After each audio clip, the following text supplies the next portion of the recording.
the capable hands of Jeremy Sera, who's our lead content designer over at ZOS, and Ed Stark, who's our zone lead over at ZOS and responsible for everything you're about to see in the wonderful world of Murkmire. So Yeah, it's been great. I mean, I've been walking around in Murkmire and dying all the time. It's nice. We're in Lilmoth, the festering jewel of Black Marsh, so to speak. Yeah, it's a weird While name. you're jumping and getting invited, how about I give you kind of the broad strokes of the DLC? Oh, accept. Yeah, cool. All right, so this is one of our smaller zones. This is kind of akin in scope and size to Clockwork City. It is an 8 to 10 hour zone story. Additionally, we have 2 objectives, 2 delves, 2 world bosses, a bunch of independent content, and a bunch of daily quests. Right. The main story focuses on a treasure hunt for a fabled Argonian relic, the Remnant of Argon. You'll wander around the zone, meet a bunch of the Argonians, learn a bit more about the culture. There you are, and about the Argonians in general. Additionally, we have a new arena, which is a 4-person leaderboard arena called the Black Rose Prison. Yeah, it sounded like something you had to avoid. Yeah. It is not for the faint of hearted. That's me. Basically, there is an infamous prison that was built early in the Second Era to house dangerous criminals, and the criminals took over at some point, and now it is controlled by a ruthless gang of Naga, a group called the Blackguards. And there are 5 arenas, which get progressively more difficult. There is a normal mode and there is a veteran mode. As with all leaderboards, you are competing against other players for score. And then the rewards are a new set of arena weapons, which are similar to the Dragonstar Maelstrom weapons. So they're something that should be more powerful to your character than your average weapons that you're getting around here. But wait, there's more. The ESO loyalty system. We're going to be adding a new section in our Crown store. That section is going to have free unique items for ESO subscribers on occasion, as well as discounts for Crown store featured items. Typically, this is cosmetic. Not typically, this is cosmetics, since that is always kind of our goal. And then additionally, there has been an increase in the monthly stipend. Now we offer you 1,650 crowns per month. So yet another reason to become a subscriber. Yes. So, but what are those extra categories then in the Crown store? So it's going to be one new category, which is the ESO loyalty section. And in that section, you can go there regularly, and it will feature things that you can only get from there, or discounts for featured things along that. So there might be and I'm just throwing random stuff out since that's not my business, but for example, we might offer a pet at a reduced discount to somebody that is an ESO Plus member. Additionally, there might be a cool cosmetic pet or hat or something that you get simply for being a member. This is similar to the idea of what is it, PSP Go and Xbox Live. The idea that for having the subscription, in addition to just having access, you also get some cool new toys. Yeah. Bragging rights. I'm sorry. Bragging rights. Exactly. Yeah. Similarly, we also have updates to Cyrodiil. Now we are going to include destructible mile gates and bridges. This actually allows you to much more effectively control the flow over the zone. Any alliance can siege a bridge or a mile gate and or repair them. Once they're destroyed, players have to either repair them or find a different way around. So in some cases, they'll break a bridge and you've got to go the long way, or there is no long way and now you need to fix the bridge. Structures aren't owned, you just capture them. You don't capture them or get AP for repairing them, but they substantially change the way other players can move around the zone. There's also been a few new outposts added to ensure that everyone has an equal number of attack and defense points. So really cooperation is key now because you really have to communicate beforehand what you're gonna do, so you know what bridge to defend and what bridge to destroy. Yep, even more so. You're exactly right. The more the alliances work together, the more effective they'll be because smaller individuals can make a larger impact. Yeah. There's also a new addition to the housing, which is called music boxes. Basically, it's a new housing furnishing. Well, it's a music box, but it features some of the cool ESO themed music that you've heard only in music box kind of Chinese style form. And you'll get that from the Crown Store bundles, crates, and as ESO loyalty rewards. Oh, cool. And then lastly, major quality of life improvement people have been asking for forever. You can now reorder your characters. So if your main is the 5th character down, you can bring them right up to the top of the list now. So that's nice and easy, and that's a character select. Nice. And those are kind of the broad strokes, but I probably bored you enough with that. How about I give this over to Ed, and he can tour guide us around Murkmire. All right, cool. Okay, yeah, and stop me if you have any questions, or we can talk as we run around. We're starting, of course, in Lil Moth, the festering jewel of Black Marsh. It's a historic area. As you can see, if we look out to the south, there are all these little inlets and such. We have, instead of like most of our coastal cities, we don't have access to giant ships here. They have to use little coast runners to get in and out of the zone because the coastline actually changes a lot. If you look at other maps for Elder Scrolls, you'll see that the Black Marsh coastline does change over time. We're not going to go all the way out to the south or anything, but I thought I'd run down here. You can see a lot of this water that's really, it's ankle deep in some places, but it gives you the idea that on some days or some years, it might be neck deep. Yeah. So we run around here. There's this big ancient wall, not Argonian structure, probably built by some Imperials. The Imperials have been trying to invade Black Marsh for centuries. They finally just kind of gave up. Why? Partly, well, the Argonians have a unique way of defending themselves. They retreat into Black Marsh, and because Argonians can breathe underwater, they just go into lakes. Right. They just hide out. And the marsh itself defends itself. As you're going to see when you've been running around in the zone, the marsh is actually a dangerous place just on its own. Very. But here we see some Imperial buildings. Imperials, tried building a city here, but they sank into the swamp. They're ruined. There's a stockade over here where there's some justice gameplay, but for the most part, Lil Moth is a city of two types. You've got these ancient, well, not even ancient, these old buildings that are ruined, and then you've got the Argonian structures, these beautiful stilt huts. Let me see. Beautiful stilt huts and such that the Argonians have built because they recognize that the water level is going to change, so they can build things that can survive the tides and the rains and the different storms and such. Slow down, we're not actually caught up with you. Okay. Necessary. So whoa! The lusty Argonian footman? Oh. Okay. Thank you very much. Like here we got a little ancient shrine of Sithis, but these newer construction, the Argonians realize that, next year Lil Moth might not be exactly here. It might get washed away. They're ready to pick up and move if they have to. But in the meantime, they've got a nice little marketplace. We've got a bard here playing a vassasaddle, which is like a frog-driven bagpipe. Our audio engineers did a wonderful job. Brad, Derek, Bill Mueller, those guys, they came up with some pretty interesting sounds for the Argonian music. Just picturing them in an office squeezing frogs. Yeah. The frogs like it, though. They're all little princes and princesses, right? I didn't say kissing, I said squeezing. Yeah. A kiss and a squeeze. I know how it works. Yeah.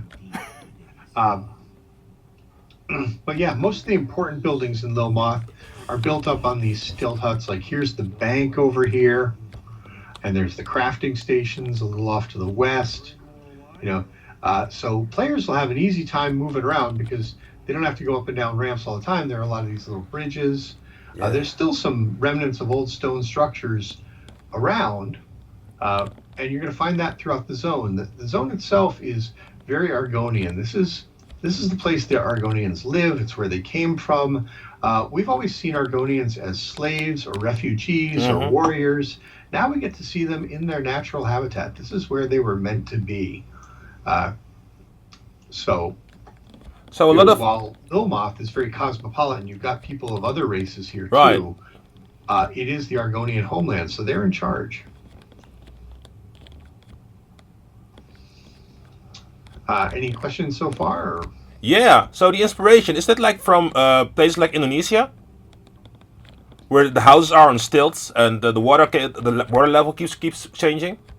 That is some of the idea behind it. Yes, I mean, one of the things that we spent some time thinking about is how would you actually live in an environment like this if you were not just an Argonian, and even if in an Argonian, naturally we can't have everything underground.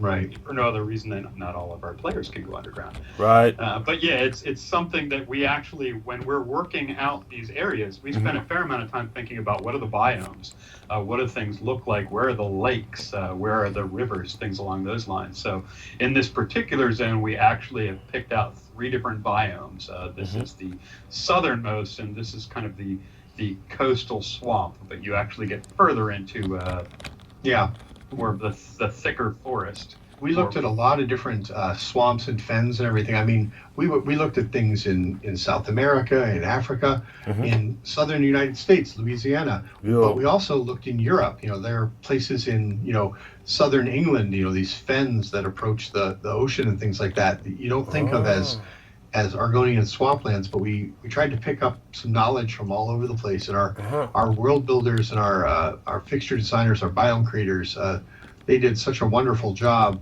just mixing and matching stuff so that it all looks like it flows together, but it's not just one thing. I mean, you can look at some of these trees and say, oh, that looks like it's from like an Amazonian rainforest, with the roots that extend up out of the water. Right. But, then we have differences. We have a lot of different things going on. And also, it's a swamp. So why would the Imperials want to take the land? Because there's like hardly any gold to be found here or any minerals. So. Well, there are a lot of treasures. There are a number of things. Keep in mind that swamps and wetlands and things like that, even if they don't necessarily have, you just passed one of their treasures right there on the left, a scuttle bloom. So even though they may not have like big gold mines or coal mines or things like that, they do have a massive amount of natural resources. You notice everything in the swamp is moving and alive. There are plants and animals, things like right here, I'm sneaking up on a scuttle bloom. All right. This is a thing that you can loot. There are all these things that alchemists and enchanters and stuff would want. So Murkmire has just an abundance of natural resources that the Imperials would want. Plus, the Imperials are kind of all about conquering stuff. They want to be able to say we own the known world. Yeah. And they just haven't had a lot of success in Black Marsh. Over to the northeast here, we just kind of passed one of the Argonian Zanmirs. It's an ancient pyramid constructed by the Argonians. They don't build like this anymore, and you can see this one is actually sinking into the swamp. But we're going to have a number of adventures that take you into some of these Argonian ruins. Excuse me. A number of these Argonian ruins that will, make it so that you can learn about the ancient Argonian lore as well as the current Argonian, outlook. And part of the quest is actually about determining the future of Black Marsh. Really? Yes. Yeah. I'm not going to give it away, but yeah, that's a big part of what we're trying to do. So we're really trying to tie the ancient lore, past stuff into the future, and I think we did a nice job. Lehman Tuttle, our lead writer, came up with a terrific story that ties all that stuff together. Are you serious? Are you saying Famia is right? I'm not going to say whether she's right or wrong, but she's definitely, You're further along than others. she's definitely asking a lot of the right questions. Okay, yeah, that's okay. Amazing.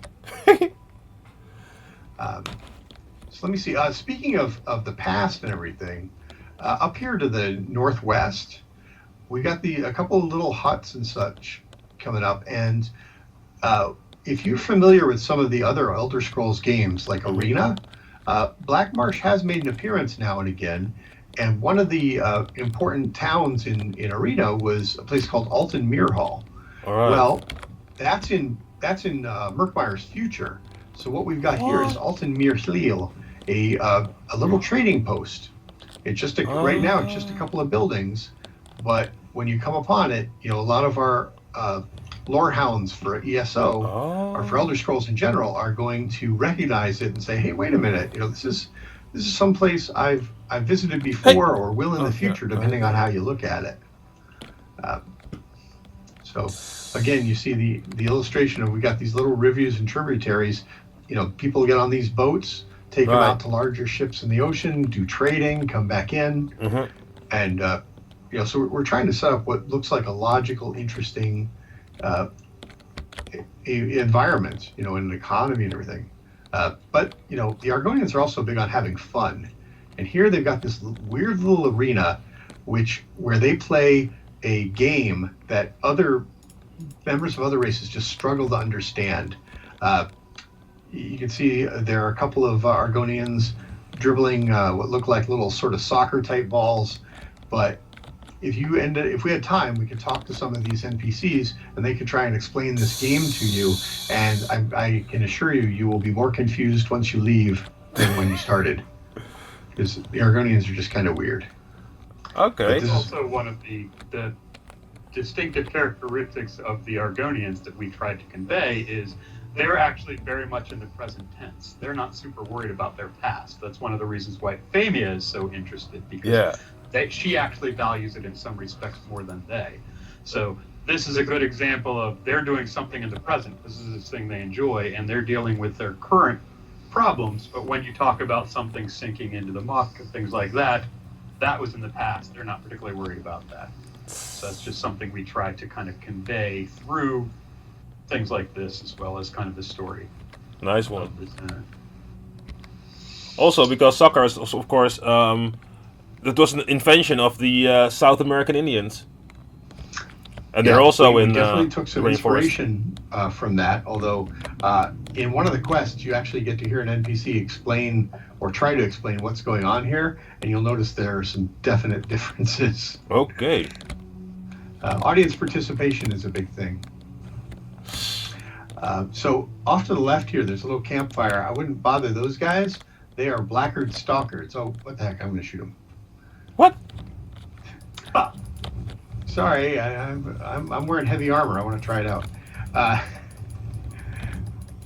Actually, that's a good point. Ed is actually wearing our heavy armor in the zone, which is called the Champion of the Hist. Once you have 5 pieces, it actually helps you with ultimate. And I am actually wearing the Bright Throat's what is it called? The Bright Throat's Boast, which helps me with magic regeneration once I get my 5-piece. There's also a medium set, which is the Deadwater Guile, which is also more about ultimate generation. You'll get those through either looting different bosses or different mobs that you kill, or for quest rewards throughout the zone. We meander maybe towards the Fen Necromancer? Yeah, let's do that. Over to the northeast, though, if we can avoid that Wamasu, you can see one of our interesting plants here. Remember I said that the Argonian swamp, Black Marsh, is pretty much deadly on its own. If you crouch down and look at that mantis-like plant there, you'll see that it glows almost exactly, or actually exactly like one of our traps. Yeah. That's because it is one.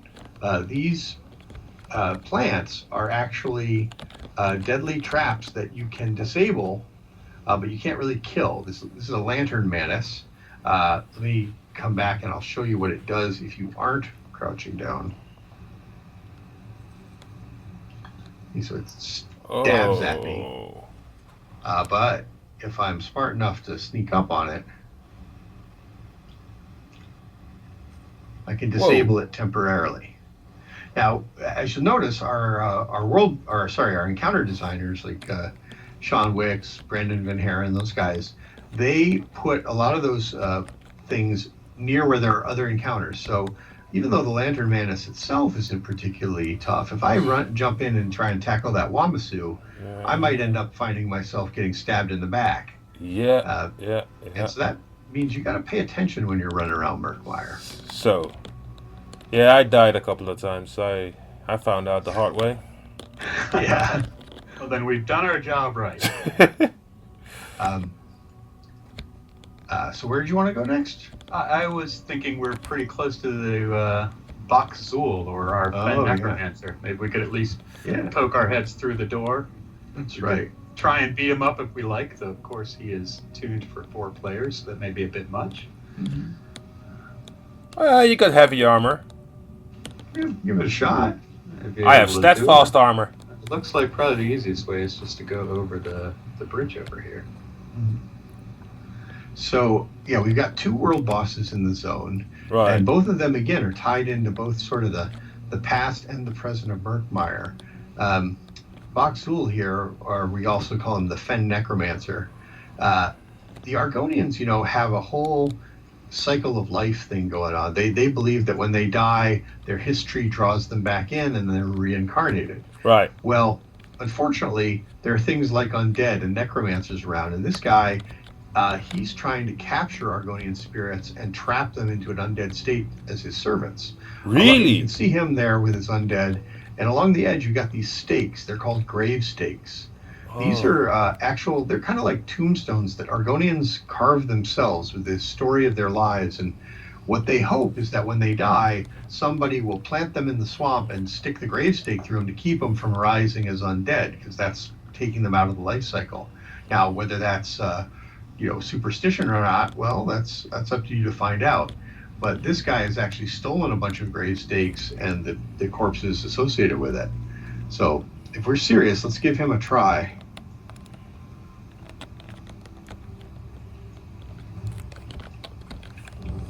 So again, this is typically geared towards 4 players, so we're probably going to get rolled, but it's a good example of what you can do. We also have group dailies that help guide you in this direction, but this is one of a number of areas that we try and add to the zone to ensure that even if you are a group player, there's still something to do in this particular zone. I think this guy was set up by Jared Beolu, right? Yes, that is correct. And he did a really nice job making this nasty guy feel a little bit more different than our other necromancers. I mean, he's using special Argonian ones. He doesn't move around a lot. Yes! Oh, wow. I didn't think we were going to take him out as quickly. Oh, wait. We didn't. But wait, there's more. He's able to use the grave stakes and his stolen necromantic energy to move around. So even when it looks like we've taken him out, he calls up some more skeletons, and I think we maybe get some other creatures.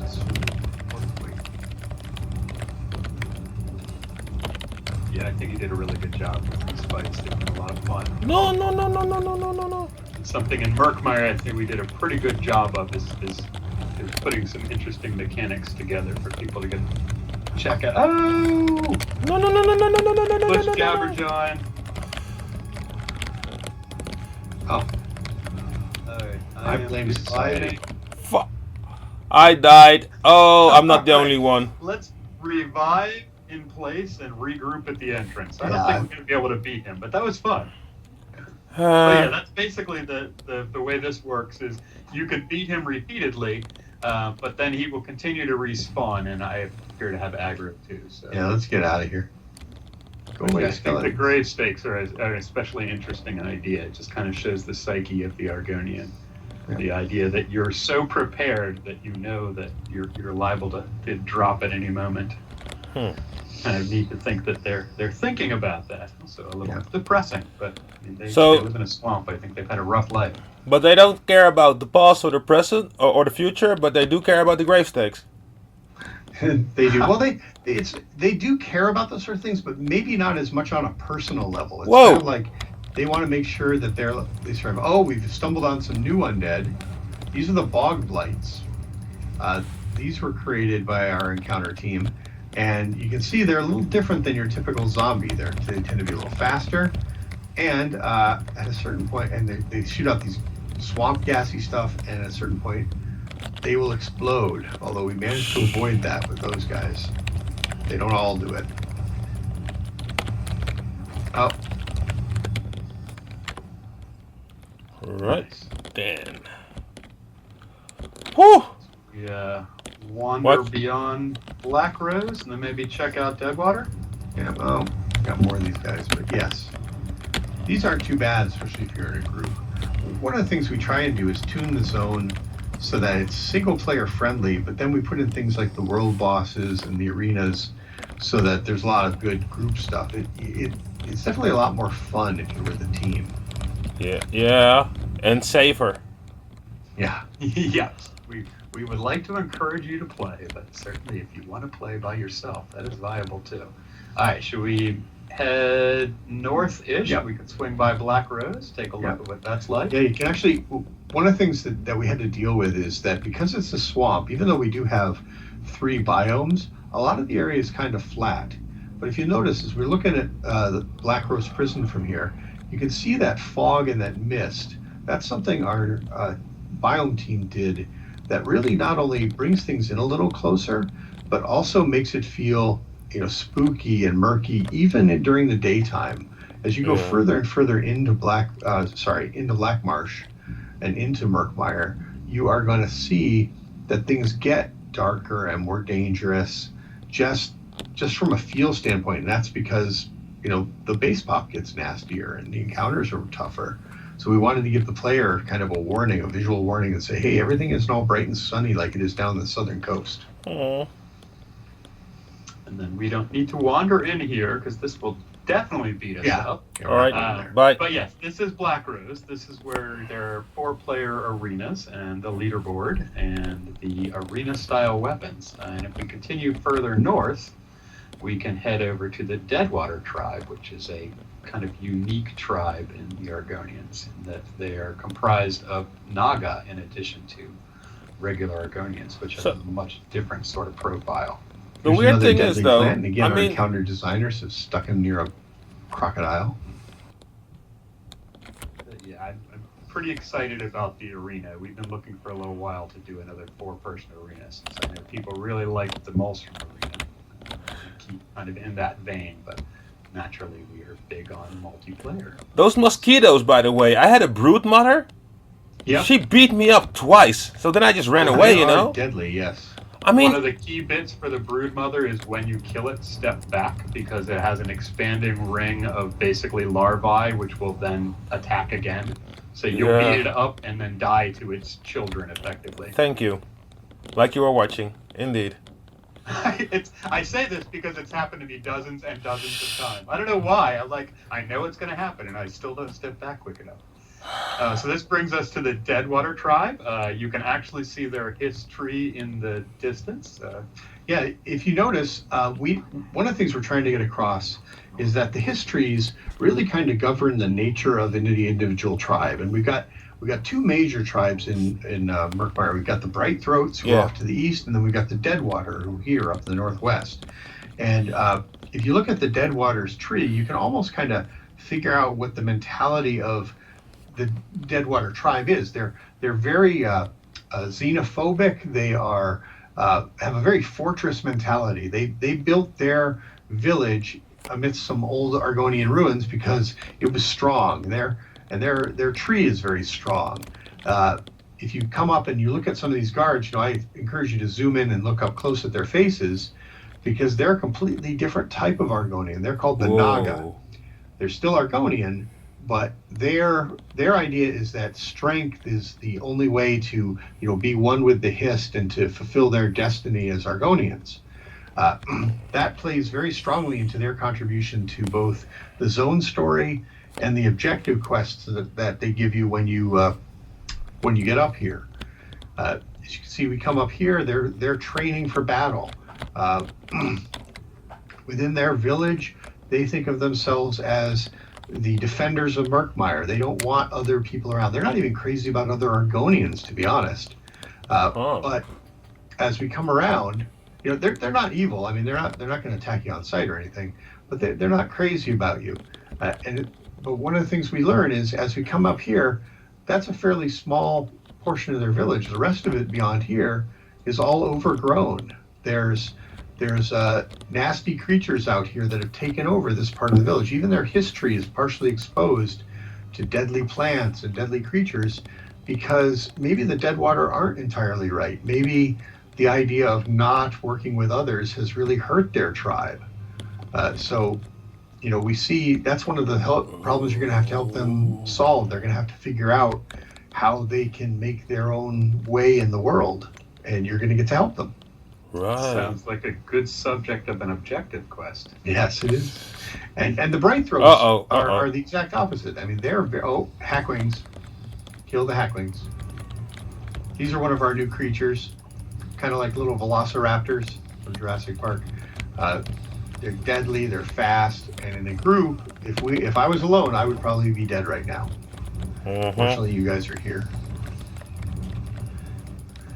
But anyway, I was saying about the Bright Throats, they're very open and outgoing, and you know their history is very open as well. But you know that causes problems too. It's not like we're saying one tribe is right, one tribe is wrong. In a lot of ways, you have to help decide that. Right. It was like weird because I mean those Deadwater guys. Why don't they try to take over all Murkmire because they're the only true warriors? Exactly, but the thing is, their population is getting smaller and smaller. That comes in play in their objective quest. You're going to find out why they haven't just tried to take over Murkmire. Right. Because we try and do a lot of metaphors with our storytelling. I think Lehman Tuttle and Bill Slavacek and the rest of our writing staff did a wonderful job of showcasing storylines that players can relate to, but that feel very Argonian. It's not like we just took real world stuff and translated it entirely, but we certainly learned from things that we think of as interesting in our own history that we can translate to a cool storytelling mechanic. Right. Oh, hey, Jeremy, one of your favorite things is right over here to the northeast. See where I am? Oh, yeah, sure enough. Oh, wow, and the corpses too. Yeah, so this represents two different monsters that we have in the zone. There's that snot-looking thing, which is called the boroplasm. It is kind of like a blob. And then you see beyond that, there are skeletons that actually have been resurrected by that blob thing. That's why they have the green blobby bits. Yeah. So the boroplasm is an entity that can actually attack you and then ultimately take over your corpse. So this is, I think, that turned out really cool. Not you, the player. This is a fictional conceit, mind you. But yeah, I think Why? Cool. Why? Enough talking. Come on, we gotta poke it at least once. Yeah. Yeah, I think these guys turned out really cool. It's a very neat thing and very uniquely Argonian. I thought one of those is something that is part of ESO lore, but it's never really been explored much before. We have a whole quest that talks about the boroplasm, where people think it came from and what people think will happen with it. But you know, as with a lot of our lore, you kind of have to make up your own mind as you determine the clues and find out the interesting stuff, what you think is true and what isn't. So, well, this guy at least didn't get turned into a boroplasmic corpse. Yeah, really cool. Yeah, I love the way they look. They're just so different. Oh, yeah. So we could basically run across the zone and show you one of the other delves. This delve it's called the Teeth of Sithis. Now, if you look at this as we're going through here, this is Region 3. This is, you know, much darker, much more deadly looking. A lot more of those deadly plants throughout here. We're going to ride past Blackguard camps. We're going to ride past undead and things. This is where things get kind of spooky. I would definitely suggest that if you're adventuring up here, getting a group together is not a bad idea. Yeah. Yeah, I love how much closer the trees feel, how much tighter it all feels and darker. Whoa. Oh. I'm on fire. Alright, I'm Coming back. Thanks. Whoa. Got a few undead here.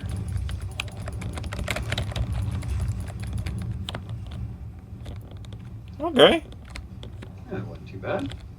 One of the things you'll also notice that we put in, well, maybe you didn't notice, when you go into combat, if there are any of those trapped plants around, you will get the aura around them, so you don't, it makes it more difficult to just accidentally stumble into them. We didn't want to punish players for, getting into a fight.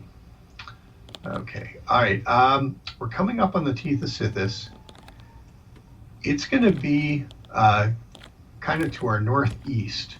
And I mentioned that because the world builders, alligators. World builders did a nice job of showing it off even before we get into it.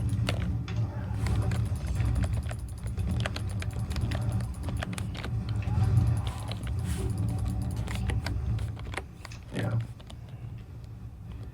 Whoa. Yeah, so if you look up from around where we are now, up to the northeast, you can see a Zanmir up on a cliff face.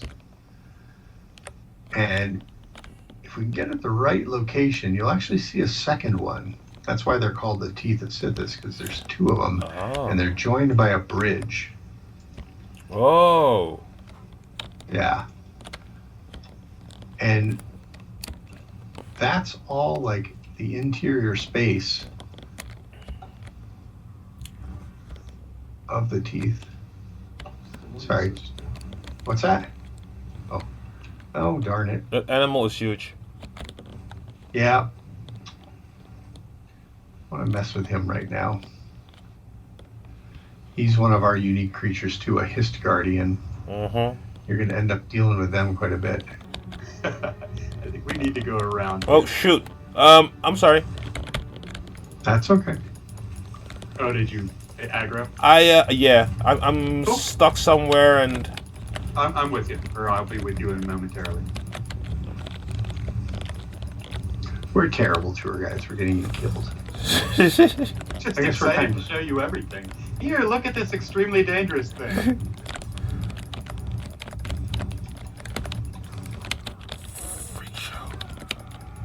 But yeah, as you get further into this region, especially, the blackguards take over more.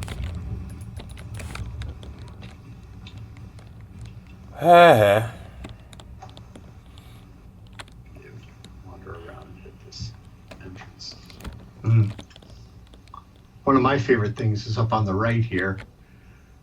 Again, up in the trees. Straight ahead, yeah. Is it Dominus Fatum? Is that what it's Yep. called? That is a old sailing ship.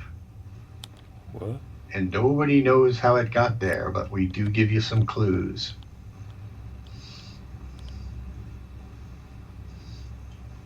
Tsunami. Turned out really cool. Or did I just run over one of the plants? I did, didn't I? Yep. Fortunately, there was no lizard bear or anything behind it. There it is, the Dominus Fatum. And what are we doing for time? Pretty well, really. So do you want to run into this delve, which will show you kind of a hostile version of a Zanmir, or alternatively, we could jump into the house, which will show you the friendlier versions. The house interior is really freaking cool. I opt for the house. All right. Okay. So we basically did it. Hit M for map, and then put your cursor over the house icon that is just to the north, and then left click to preview. Right. And then we are going to zone into a preview mode of this house, which means we'll actually all be looking at different versions. So don't let that confuse you.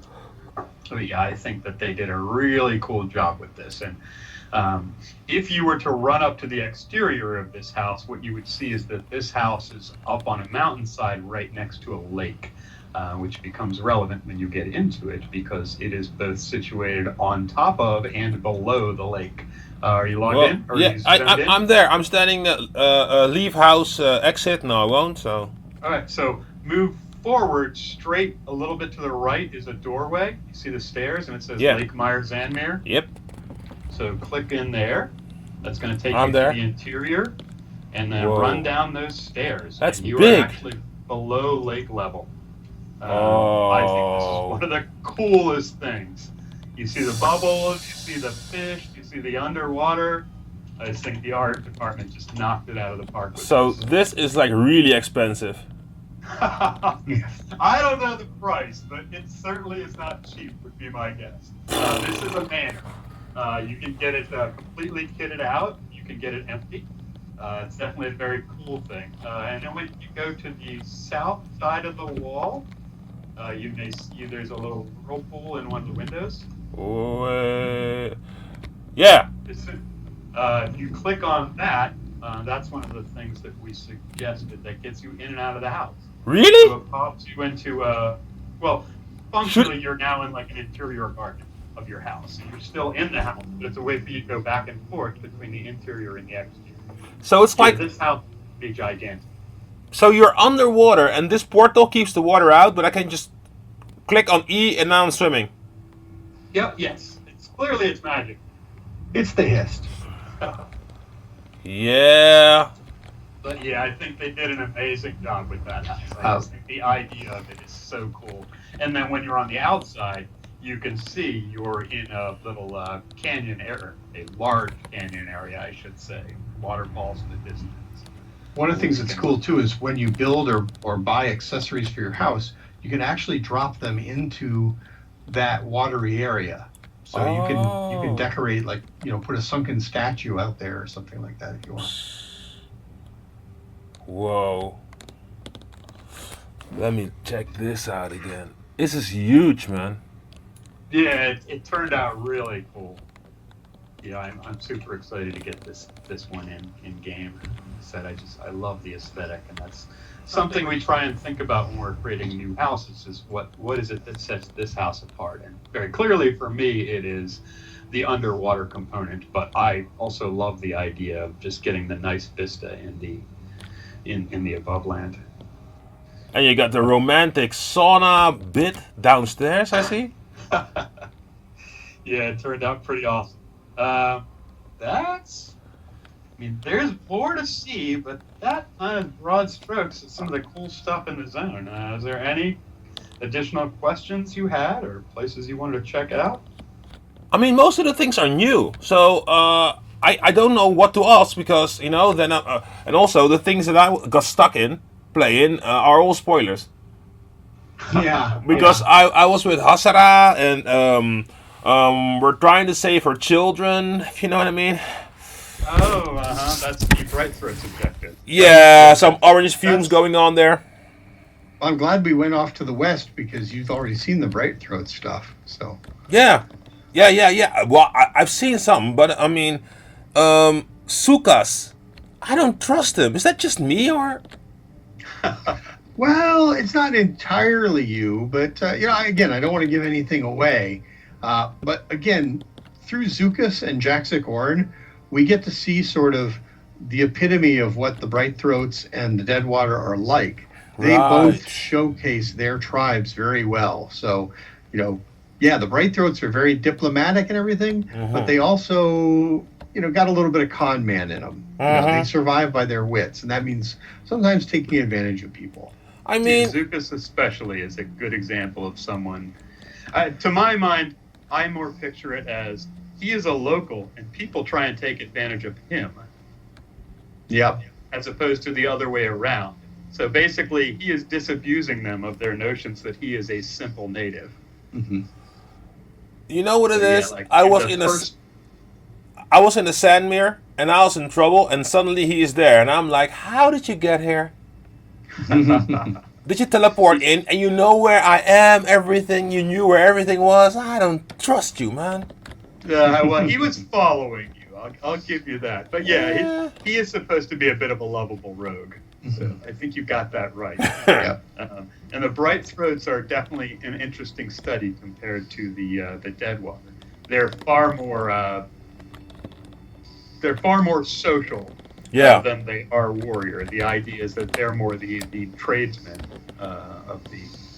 Sorry, that's not the word I'm looking for. The more diplomats. The Yeah. It's kind of nice too because you get to see very clearly what the strengths of each tribe are, but you also see their weaknesses. And in a lot of ways, to do the objective quests, you have to take over and fill up those weaknesses. You have to, Right. you have to be the warrior for the Bright Throats. You have to be the thinking guy for the Deadwater. And there are other ones that come along later where you have to sort of fill in the gaps. And I think that's important because one of the things we have to always keep in mind when we're designing any content is the player has to be the hero. The player is the deciding factor. If the player doesn't act, you very strongly get the feeling that things are going to fall apart.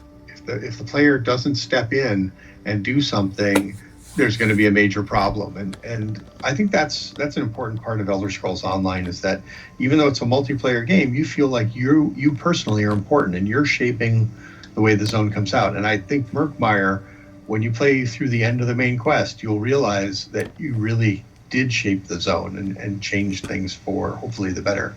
That's cool. Just to make it difficult for myself, I chose to play as a Dark Elf. But maybe it's because of my armor, but nobody said anything like, "Ugh, that dirty Dark Elf,"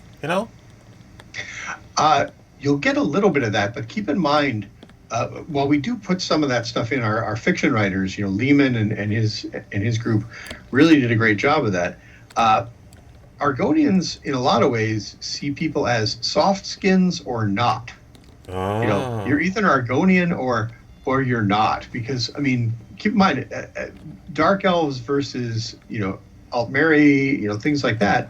Yeah. There's cultural differences. There's a little bit of difference, but Argonians are just out there. They're completely different than everybody else. Yeah. So the idea that they would care whether you're a dark elf versus a light elf or whatever, it's less important. Now, granted, you will run into a few of them who know about, how the dark elves, did them wrong. Right. And there are conversations in there about that sort of thing. But again, we're in Murkmire. Most of the Argonians here have never been outside of Blackmarsh, so they really don't have as much contact with the different alliances, with the idea of being refugees. They're home. They never left. Yeah. Actually, interestingly enough, though, one, we do try and pay that off, but like he's saying that if you are an outsider, you're an outsider. But we also pay off if you're an Argonian. They'll recognize that you are an Argonian. But similarly, you are still an outsider. You're not from around here. So we definitely try and pay off your character choice where possible.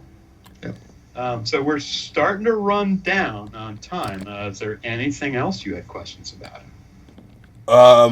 So for the main quest, you said it wasn't that long. How long would it take me then to finish the whole quest? The main quest line. I'm not sure I said that. You said it wasn't that big. The better part of 8 hours. I might have meant compared to a chapter. Okay. It should be. What is it? 7, 8 quests. It's 7 quests, and that's assuming you just go through those and don't do the objective quests or anything like that. If you burn through them, you could probably get through them in maybe 5 or 6 hours. But I think if you're playing like most people play, it's going to take you at least 8. Yeah. Maybe even 10 or 12 just to get through the main quest. None of the quests are particularly short except for the epilogue, and they've all got a lot of lore and interesting characters in that I think you're going to want to explore. And like most of our main quests, they pull you through the zone and have you intersect with a lot of other things that's going on. So it's going to be difficult for a player to not, take a few side treks, Yeah. And I think in a lot of cases that's actually going to help, because when you take part of the main quest that steers you toward the Bright Throats, you get involved with their objective quest, as you already have. So that's going to actually tell you more about who the Bright Throats are, and it's going to help you later on in the main quest. Same thing with Deadwater. When you get up there, you're going to get involved.